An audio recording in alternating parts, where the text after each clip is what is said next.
भीलवाड़ा में आपका हार्दिक स्वागत करता हूं। आज हम कल के ही बिंदु को आगे प्रारंभ करते हैं और हिंदी भाषा का व्याकरण के बारे में सामान्य जानकारी है वो करते हैं। तो व्याकरण किससे बना है? व्याकरण वी प्लस आ प्लस करण से मिलकर बना है। यानी व्याकरण का जो योग है वो वी और आ उपसर्ग के साथ करण मूल शब्द लगा है और इन तीनों से मिलकर क्या बनती है? व्याकरण बनती है। अब इनका अर्थ क्या होता है? व्याकरण का जो अर्थ है वो क्या होता है? अच्छी प्रकार से जानना, अच्छी प्रकार से जानना या भली भांति जानना।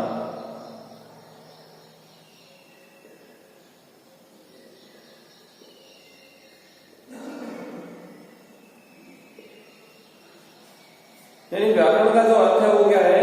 अच्छी प्रकार से जानना या भली भांति जानना। यानी भाषा को हम अच्छी प्रकार से व्यक्त करना है, भाषा को हमें अच्छी प्रकार से लिखना है, तो उसके लिए हमें सबसे पहले किसका ज्ञान होना चाहिए? व्याकरण का ज्ञान होना चाहिए। तभी हम अपने विचारों को अच्छी प्रकार से व्यक्त कर सकते हैं, चाहे वो मौखिक हो चाहे लिखित हो। तो हमें सबसे पहले भाषा का अध्ययन करना है। तो भाषा के अध्ययन में हम एक बिंदु लेते हैं और वो कौन सा है? व्याकरण है। व्याकरण वी प्लस आ प्लस करण से मिलकर बना है, जिसका अर्थ है अच्छी प्रकार से जानना या भली भांति जानना। अब व्याकरण है, ये व्याकरण कितने अंगों से मिलकर बनी होती है? यानी व्याकरण के जो अंग है वो कौन कौन से हैं? तो मैं आपके सामने व्याकरण के जो अंग है वो लिख देता हूं। व्याकरण है वो 3 अंगों से मिलकर बनी है। पहला होता है वर्ण, दूसरा होता है शब्द और तीसरा होता है वाक्य। जो भाषा के अंग थे वही अंग किसके हैं? व्याकरण के अंग हैं। कौन कौन से हैं? पहला कौन सा है? वर्ण है, दूसरा कौन सा है? शब्द और तीसरा कौन सा है? वाक्य। तो व्याकरण के अंदर इन 3 ही चीजों का अध्ययन किया जाता है, जिसमें सारी व्याकरण क्या हो जाती है? समाहित हो जाती है। तो सबसे पहले हम वर्ण के बारे में परिचय करते हैं, सामान्य परिचय इसका देते हैं। तो वर्ण है वो 2 भागों में बंटा रहता है। पहला होता है स्वर और दूसरा होता है व्यंजन।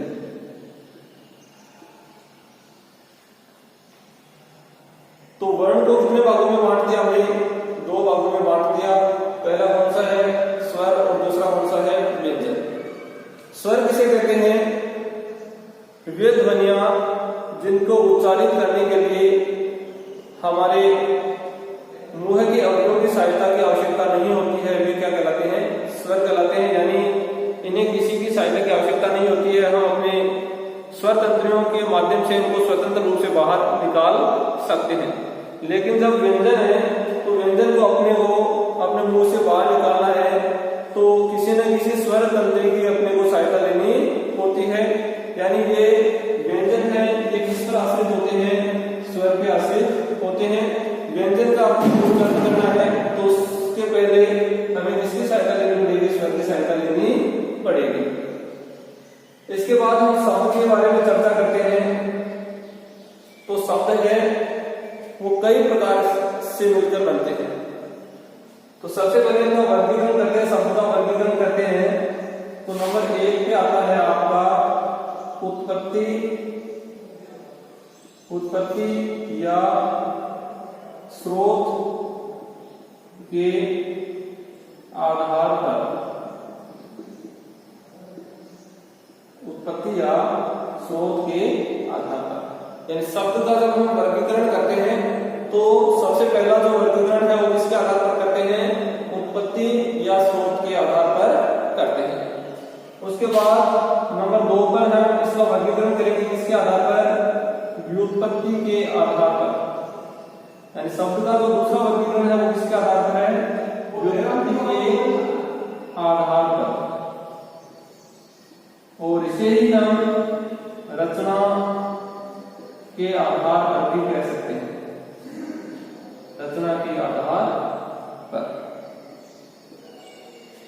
शब्द के हमने दो प्रकार मैंने आपको बता दिया। आपको पहला कौन सा है, उत्पत्ति या स्रोत के आधार पर, और दूसरा कौन सा है, व्युत्पत्ति के आधार पर या रचना के आधार पर। अब तीसरा है परिवर्तन के आधार पर। परिवर्तन के आधार पर, परिवर्तन के आधार। तो तीन वर्गीकरण आपके सामने आ चुके हैं। पहला कौन सा है, उत्पत्ति या स्रोत के आधार पर, दूसरा कौन सा है, व्युत्पत्ति या रचना के आधार पर, और तीसरा कौन सा है, परिवर्तन के आधार पर, और चौथा है अर्थ के आधार पर। अर्थ के आधार। इन चार प्रकार है, इन चार प्रकारों का अध्ययन हम करेंगे। कि शब्द है, इनका हम विभाजन कितने प्रकारों में कर दिया, हमने 4 प्रकारों में कर दिया है। सबसे पहला प्रकार कौन सा है, उत्पत्ति या स्रोत के आधार पर, दूसरा कौन सा है, व्युत्पत्ति या रचना के आधार पर, तीसरा कौन सा है, परिवर्तन के आधार पर, और चौथा कौन सा है, अर्थ के आधार पर। अब सबसे पहले हम बात करते हैं उत्पत्ति या स्रोत के आधार पर। तो उत्पत्ति या स्रोत के आधार पर शब्दों को कितने भागों में बांटा गया है, 5 भागों में बांटा गया है। यानी आपसे कोई पूछे कि उत्पत्ति या स्रोत के आधार पर शब्द है वो कितने प्रकार के होते हैं, तो अपना आंसर क्या होगा कि उत्पत्ति और स्रोत के आधार पर शब्द है वो कितने प्रकार के होते हैं, 5 प्रकार के होते हैं। सबसे पहला प्रकार मैं यहाँ लिख देता हूं आपको, तत्सम। सबसे पहला जो प्रकार है वो कौन सा है, तत्सम। दूसरा है तद्भव, तीसरा है देशज, चौथा है विदेशी, और 5वां है संकर। उत्पत्ति या स्रोत के आधार पर शब्द है वो कितने प्रकार के होते हैं, 5 प्रकार के होते हैं। पहला कौन सा है, तत्सम शब्द, दूसरा कौन सा है, तद्भव शब्द, तीसरा देशज, चौथा विदेशी, और 5वां आपका संकर। सबसे पहले हम तत्सम शब्द के बारे में बात करें तो संस्कृत के जो शब्द, संस्कृत भाषा के जो शब्द सीधे के सीधे हिंदी भाषा में ग्रहण कर लिए वे सारे के सारे शब्द क्या कहलाते हैं, तत्सम शब्द कहलाते हैं। यानी संस्कृत भाषा के जो शब्द थे और सीधे के सीधे हिंदी भाषा में ग्रहण कर लिए वो सारे के सारे शब्द क्या कहलाते हैं, तत्सम शब्द कहलाते हैं। इसके बारे में हम बात करेंगे तद्भव शब्द की। तो तद्भव शब्द क्या थे, संस्कृत भाषा के शब्द धीरे धीरे अपने रूप परिवर्तन के साथ किस भाषा ने ग्रहण कर लिए, हिंदी भाषा ने ग्रहण कर लिए। यानी मूल रूप से संस्कृत भाषा के शब्द थे, धीरे धीरे उनमें परिवर्तन होता गया, और परिवर्तन होते होते कौन सी भाषा में आए, हिंदी भाषा में आए, और वो शब्द क्या कहलाए, तद्भव शब्द कहलाए। तीसरा कौन सा है, देशज शब्द। तो देशज नाम से ही पता है, चलता है यहाँ पर कि देश में जय प्रत्यय लगा है, देश में जय प्रत्यय का योग है। देश में कौन सा प्रत्यय लगा है, जय प्रत्यय लगा है, और जय का अर्थ होता है जन्म देने वाला, जन्म देने वाला। और कौन जन्म दे रहा है, देश जन्म दे रहा है। यानी जिस देश के स्थानीय बोलचाल की भाषा में जो शब्द प्रयुक्त होते हैं, यानी अपनी स्थानीय भाषा के अंदर हम जिन शब्दों का प्रयोग करते हैं वो शब्द क्या कहलाते हैं, देशज शब्द कहलाते हैं। इनकी उत्पत्ति का कोई आधार नहीं है, सीधा का सीधा क्या है, स्थानीय क्षेत्र में जो शब्द बोले जाते हैं, स्थानीय बोली के अंदर जिन शब्दों का प्रयोग करते हैं वे सारे के सारे शब्द क्या कहलाते हैं, देशज शब्द कहलाते हैं। इसके बाद है विदेशी। तो विदेशी शब्द क्या है, दूसरे देशों से जो शब्द हिंदी भाषा ने ग्रहण किए वो शब्द क्या कहलाते हैं, विदेशी शब्द कहलाते हैं। तो कहने का तात्पर्य ये है कि हिंदी भाषा को छोड़कर अन्य जितनी भी विदेशी भाषाएं हैं उन सभी भाषाओं से जो शब्द हिंदी भाषा ने ग्रहण किए वे सारे के सारे शब्द क्या कहलाएंगे, विदेशी शब्द कहलाएंगे। अंतिम है संकर शब्द। संकर का अर्थ होता है मेलजोल, यानी मिलजुल कर जो शब्द बनते हैं उन्हें क्या कहते हैं, संकर शब्द कहते हैं। यानी दो शब्दों का क्या हो जाता है, संयोग हो जाता है, और संयोग होकर जो शब्द बनते हैं वे शब्द क्या कहलाते हैं, संकर शब्द कहलाते हैं।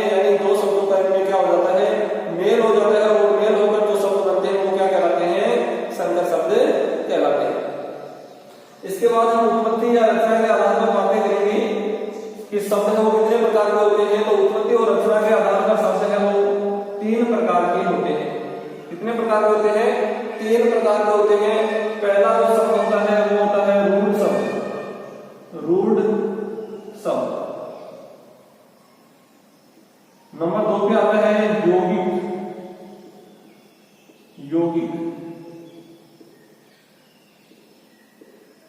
और नंबर 3 पे आता है योग रूढ़ शब्द।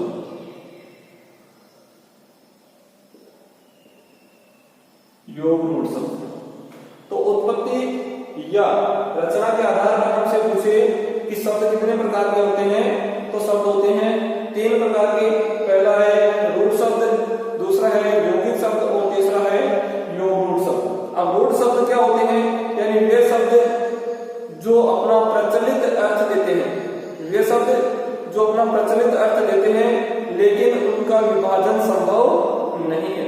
यानी ऐसा शब्द जिसका विभाजन संभव नहीं है और अगर हम उसका विभाजन कर देंगे तो वे अपने अर्थ को क्या कर देंगे? खो देंगे। तो रूढ़ शब्द ये होते हैं जो अपना प्रचलित अर्थ देते हैं, यानी अपना प्रचलित अर्थ देते हैं और उनका विभाजन नहीं किया जा सके। अगर उसका आप विभाजन कर देंगे तो वे अपने अर्थ को क्या कर देंगे? खो देंगे, फिर वो अपना अर्थ प्रकट नहीं करेंगे। दूसरा आता है यौगिक शब्द। यौगिक, योग में एक प्रत्यय का योग है, योग में एक प्रत्यय लगा है, तो सीधे से है कि यौगिक यानी 2 शब्दों का इसमें क्या होगा? योग होगा। 2 या 2 से अधिक शब्दों का क्या होगा? योग होगा। तो जैसे ही यौगिक नाम आया तो हमें योग करना है, किनका? शब्दों का योग करना है। 2 या 2 से अधिक शब्द जब मिल जाते हैं तो वे शब्द क्या कहलाते हैं? यौगिक कहलाते हैं, लेकिन ये अपने अर्थ को नहीं खोते हैं। यानी जब 2 शब्दों का मेल होगा और जब मेल होने के बाद जो तीसरा शब्द बनेगा तो जो पहले वाले जो शब्द अर्थ दे रहे थे वही यौगिक शब्द अर्थ देगा, यानी ये अपने अर्थ को परिवर्तित नहीं करेंगे। इसका उदाहरण हम यहाँ पर आपको दे देते हैं कि जैसे रेल है और इसमें मैं गाड़ी जोड़ दूं तो क्या बन जाएगा? रेलगाड़ी, रेलगाड़ी। रेल और गाड़ी 2 शब्द थे, 2 शब्द मिले और मिलकर के क्या बन गया? रेलगाड़ी बन गया। अब रेल का अपना अर्थ है और गाड़ी का अपना अर्थ है, तो जैसे ही दोनों को मिलेंगे क्या बन जाएगा? रेलगाड़ी। यानी रेल पर चलने वाली गाड़ी किसे कहते हैं? रेलगाड़ी। ठीक है, यानी रेल और गाड़ी, रेल पर चलने वाली क्या कहलाती है? रेलगाड़ी कहलाती है। आगे कौन सा शब्द है? योग। हाँ, यहाँ थोड़ा सा आप ध्यान से देखना इसको कि अगर हम ये सोचते हैं कि रेलगाड़ी पटरी पर चलने वाली गाड़ी होती है तो वो आपका बिल्कुल भी सोचना क्या है? गलत है। पटरी पर चलने वाली गाड़ी को रेलगाड़ी नहीं कहते हैं। रेलगाड़ी किसको कहते हैं? रेल पर चलने वाली गाड़ी को कहते हैं। इसका थोड़ा सा ध्यान रखना आगे। योग रूढ़ किसे कहते हैं? इसमें भी 2 शब्दों का योग होगा। पहले योग नाम आ रहा है, योग, तो योग जहां भी नाम आएगा वहां पर योग होगा, वहां पर जुड़ाव होगा, तो यहाँ भी 2 शब्दों का मेल होगा। लेकिन जब 2 शब्दों का मेल होगा तो वे अपने अर्थ को क्या कर देंगे? खो देंगे और कोई अन्य अर्थ निकलेगा। ऐसे शब्दों को हम क्या कहेंगे? योग रूढ़ कहेंगे। इसका भी एक उदाहरण आपको दे देता हूं।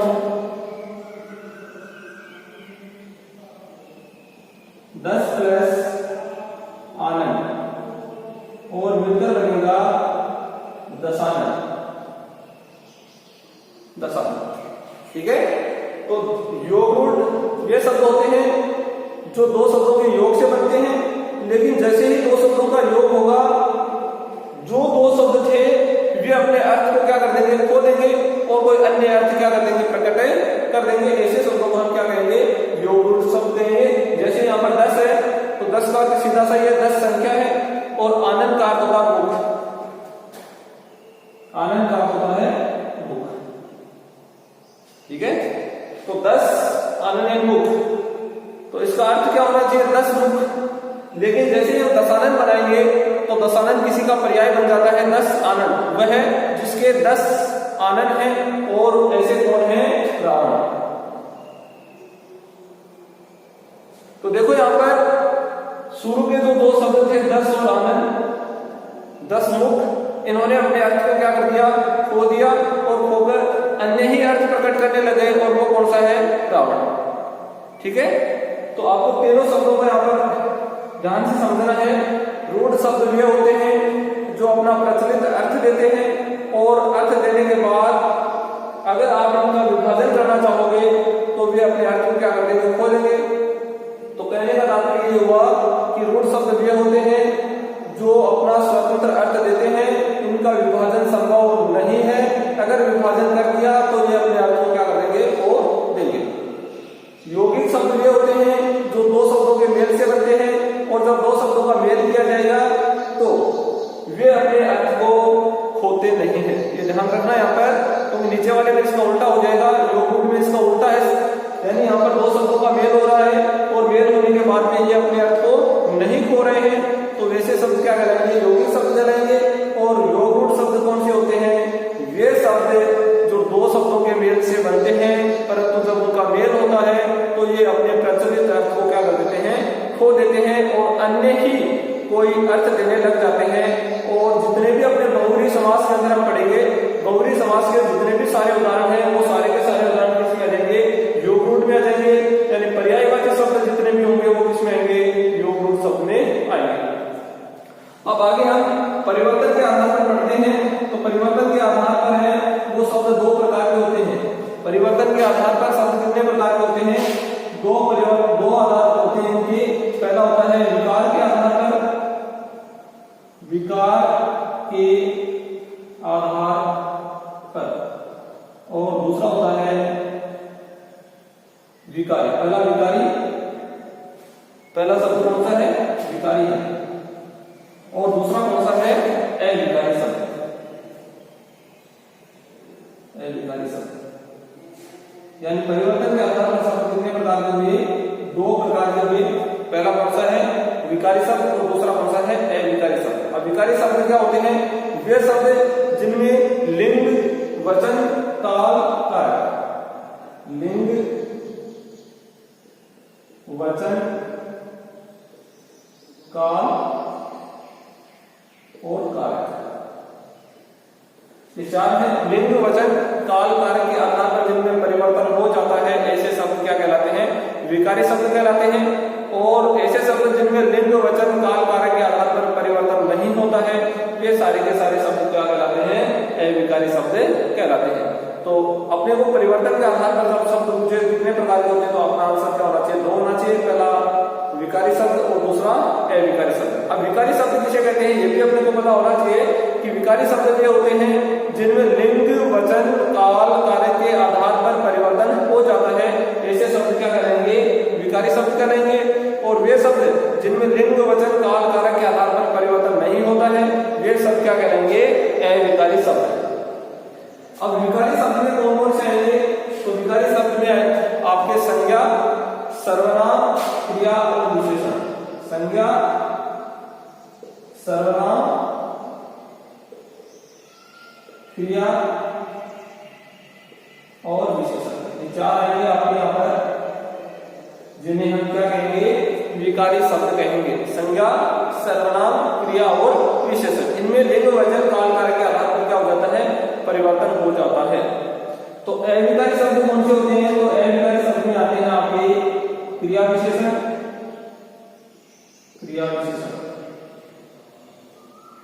संबंध बोधक,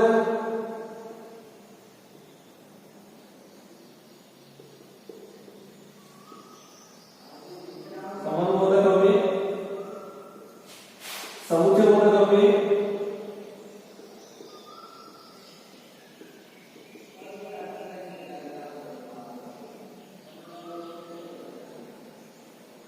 विस्मयादि बोधक हो गए,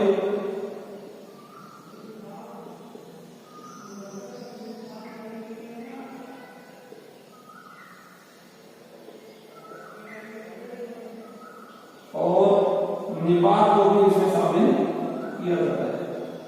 निपात को भी इसमें शामिल किया जाता है। तो परिवर्तन के आधार पर हमसे पूछे कि परिवर्तन के आधार पर शब्द कितने प्रकार के, तो दो प्रकार के। पहला कौन सा है, विकारी शब्द जिनमें लिंग वचन काल कारक के आधार पर परिवर्तन संभव है, ऐसे शब्द संज्ञा सर्वनाम क्रिया और विशेषण होते हैं।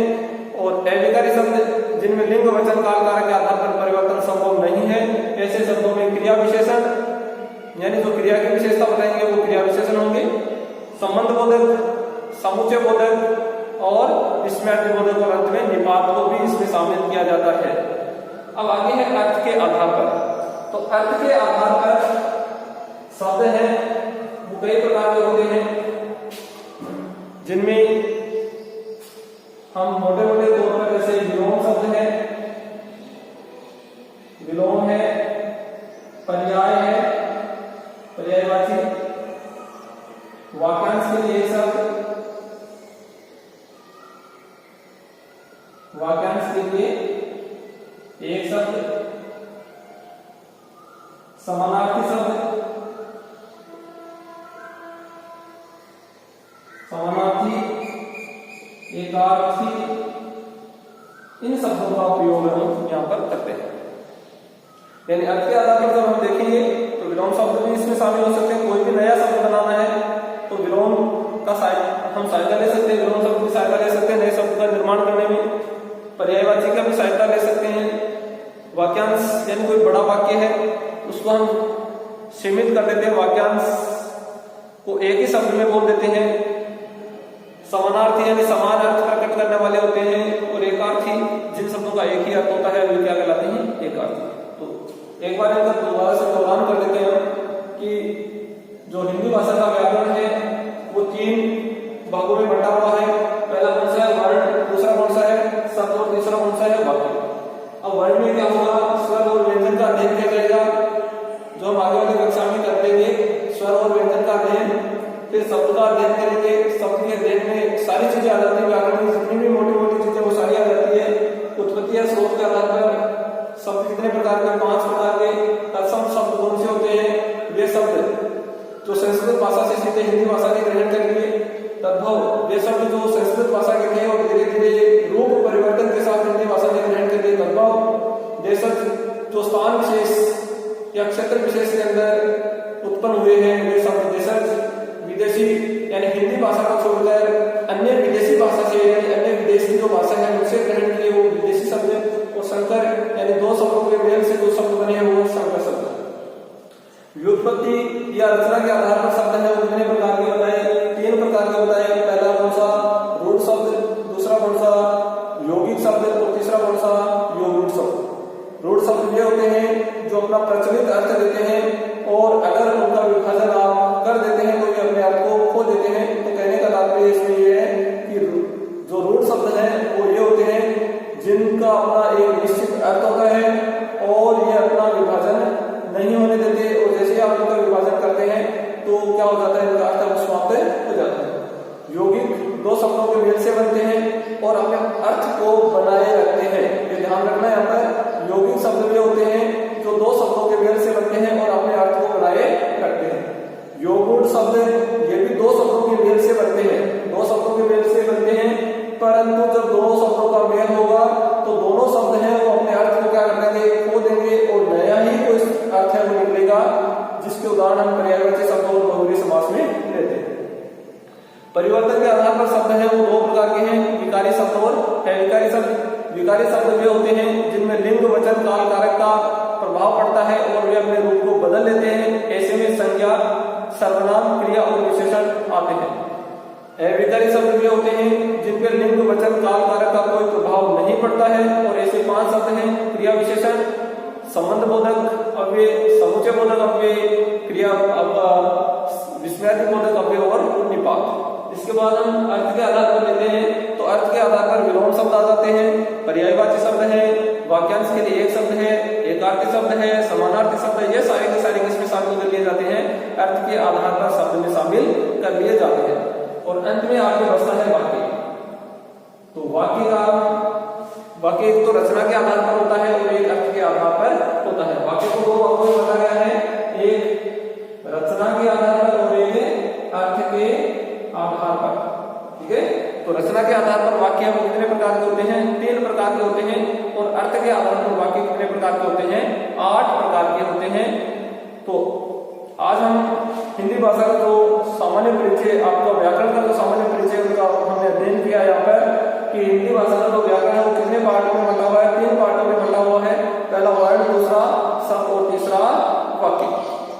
वर्ण में कौन सी चीजें पढ़नी है आपको, शब्द में कौन सी चीजें पढ़नी है और वाक्य में कौन सी चीजें पढ़नी है, इनका हमने यहाँ पर अध्ययन कर लिया। आगे की कक्षा में हम प्रारंभ करेंगे आपके वर्ण से, जिसका हम विस्तार से अध्ययन करेंगे। धन्यवाद।